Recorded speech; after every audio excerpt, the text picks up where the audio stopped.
सासे राज्य सभायाव एमपि दैथायहरनो हालायलायबाय जेब्ला बे गभर्नमेन्टआ बिटिआर सुक्तिखौ मोनसे ब्लाइन्डलि सुक्ति खालामनाय नामा बे प्रमद बर' बिथां लुनाय माबा ओरैबायदि मोनसे इनस्टिट्यूटनि आङो नाम मिथिनो लुगैदों। गोबां मानसिफ्रा सोङो जे बिटिआर एग्रिमेन्ट जाबाय, बिटिआर एग्रिमेन्टजों बिटिसि एग्रिमेन्टजों गोबां फाराग दं। बिटिआरआ साबसिन, बिटिसिआ एसे गाज्रिसिन। नाथाय आं नुनो मोनदों जे बिटिसिआ सुक्ति जानायनि 7 दाननि उनावनो मोनसे पार्लियामेन्टआव पास जानाय काउन्सिल, नाथाय बिटिआर सुक्तिया 4 बोसोर जालांबाय। बे 4 बोसोर जानायनि उनाव दिनैसिमबो पार्लियामेन्टआव मोनसे पास जायाखै। जि समाव बिटिसि सुक्ति जादोंमोन बे समाव जोंहा बिपिएफ हिसाबै एमपि गैयामोन, नाथाय हाग्रामा महिलारि बिथाङा सानै हयै ओरैबायदि सुक्तिखौ खालामखादों। बिथांनि खालामनाय जि बिटिसि सुक्तिखौ रावबो भारतनि मिनिस्टार, भारतनि एमपिफोर, राज्य सभानि एमपि, लकसभानि एमपि, स्टेट आसाम स्टेटनि जेसेबांखिनि केबिनेट मन्त्रि दङ, जि सरकाराव थानाय जेसेबांखिनि स्टेक हल्डार्सफोर दङ, रावबो डिनाय खालामनो हायाखै। नाथाय बिथांमोना बुंनानै लायो बिटिसि सुक्तिया गाज्रि होननानै, नाथाय बिटिसि सुक्तिया अजस्र मोजां सुक्ति जानायनि 7 दाननि उनावनो मोनसे पार्लियामेन्टआव पास जानाय मोनसे काउन्सिल। आरो दा बिटिआरखौ बुंनो थाङोब्ला बिथांमोनाथ' सासे एमपि दङ राज्य सभायाव, जेराव बिथाङा नैबे बिटिआर सुक्तिखौ आखरे आखर पालन खालामनायनि मोनसे भइसखौ बिथाङा दैखांनो हायो। नाथाय जोङो ससियेल मिडियाफ्राव बिथांनि जे बिटिआर सुक्तिया इमप्लिमेन्ट जानांगौ बेनि सायाव जों जेबो बुंनायखौ नुनो मोनाखै। सासे राज्य सभायाव एमपि दैथायहरनो हालायलायबाय जेब्ला बे गभर्नमेन्टआ, नाथाय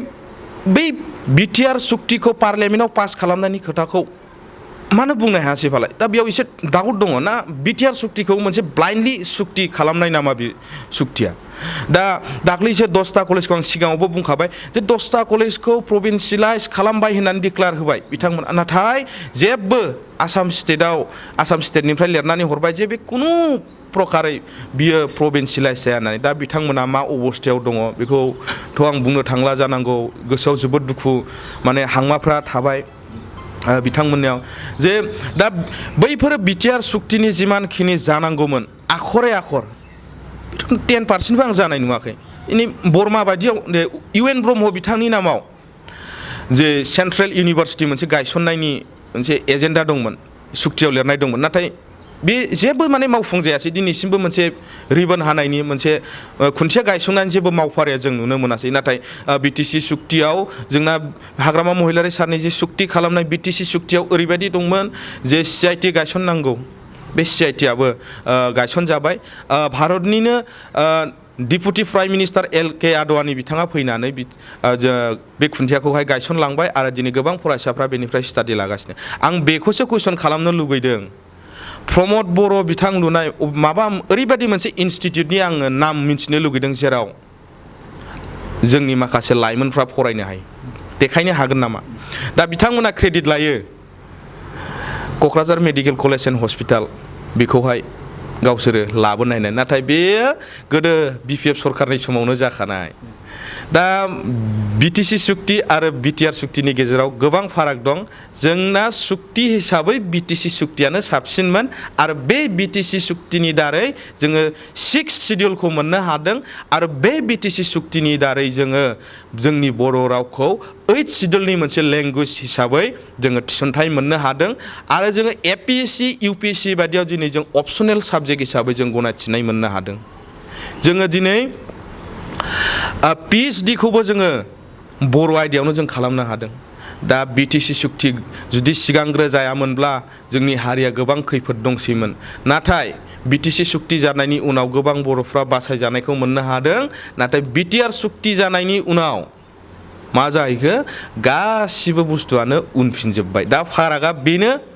दिनै आं मोनसे खोथा बुंनो सानबावगोन जे बिथांमोना एलायन्सनि मोनसे गभर्नमेन्ट दादों, बे मोनसे एलायन्स जायो नामा? बिटिसिआव 40टा समस्ति दं, 40टा समस्तियाव 40 जन थांनाय काउन्सिल इलेक्सनाव 40टा समस्तियाव 40 जन BJPनि केन्डिडेट दङ आरो बे 40टा समस्तियाव 40 जन UPPLनि केन्डिडेट दं। दा बे मोनसे एलायन्स जाया, जे एलायन्सआ ओरैबायदिसो जानांगौमोन जे अबेबा मोनसे समस्तियावहाय UPPL नि केन्डिडेट दङब्ला बेयाव BJP नि थानो नाङामोन अबेबा समस्तियाव BJP नि केन्डिडेट दङब्ला बेयाव UPPL नि थानो नाङामोन नाथाय हाग्रामा महिलारि बिथांनि दैदेननाय जे सरकार गोदो मा खालामोमोन जों स्टेटआवसो एलायन्सखौ खालामोमोन जोङो 40टा समस्तियाव 40टायावबो जोङो स्टेटआव जाय गभर्नमेन्टजों जाय पलिटिकल पार्टिजों एलायन्स खालामोन बिथांमोनखौ जों गेलेनो चान्सखौनो होआमोन जोंना BTCआव 12टा एसेम्बलि सिट दङ नाथाय जोङो एसे किं मेकार BPF पार्टिया जों दिसपुराव जिरायोमोन मादि जों 12टा समस्तियाव जोङो 12 जन BPF नि MLA हिसाबै जों फसङोमोन आरो 3 एकदम मिनिमाम 3 जोङो मन्थ्रि मोननो हायोमोन नाथाय आथिखालनि Btr सुक्तिनि गेजेरजों जानाय जायफोर MLA सुक्तिनि उनाव जानाय जायफोर MLA बिथांमोनना मा होनो सासेल' मन्थ्रि होमबा नाय बेसेबां डाउनाव फैखो गोदोनि BTC नि हालोद दानि BTC नि हालोद नायोब्ला जोबोद दुखुनांथाव आरो आं UG ब्रह्म बिथाङा जे मोनसे डिपार्टमेन्ट मोनदों डिपार्टमेन्ट अफ बड'लेण्ड डेभेलपमेन्ट आं दाख्लैबो फेसबुकआव बिथांनो मोनसे कमेन्ट होदों बे डिपार्टमेन्ट अफ बड'लेण्ड डेभेलपमेन्ट बेनि आन्डाराव मा स्किमफोर दङ मा फ्लेक्सि प्रग्रामफोर दङ मा इनिशिएटिभ्सफोर दङ बेखौ नोंथाङा फोरमायनानै होनो हागोन नामा दा बे डिपार्टमेन्ट अफ बड'लेण्ड डेभेलपमेन्टनि जोहै अबेबा BTC नि बे बड'लेण्ड हालामनि बबेबा ओनसोलाव माबाफोर जौगाखांनायनि खामानि मावनो हादों नामा होननानै दा UG ब्रह्म बिथांनि जे फेसबुक पेज बेयाव नुनो मोनो जे बिथाङा सासे थुनलाइजों सोमोन्दो गोनां नंगौ आं बेखौ बाख्नायो बिथांखौ जे बर' थुनलाइखौ बिथाङा सिबिग्रा मानसि नाथाय दायो बिथाङा राजखान्थियाव फैबाय नो डाउट राजखान्थियाव थानायजों लोगोसे थुनलाइखौबो सिबिनो हायो नाथाय बिथांनाव माखासे गियाननि बाथ्रा बे पस्टखौल' होनाय नुयो नाथाय बेफोरबायदि गियानखौ होनानै दिनैनि दिनाव जे मोनसे डेभेलपमेन्ट लाबोनायनि खुनु माने जाथावगौखौ आं नुहुराखै खोथाखौ खम बुं खामानिखौ गोबां माव जोंना हाग्रामा महिलारि बिथाङा खोथाखौ खम बुङो गोबां मानसिफ्रानो बुङो मानो खोथा रायलायलाबायानो जाय मानसिया खोथाखौ गोबां बुङो खामानिखौ खम मावो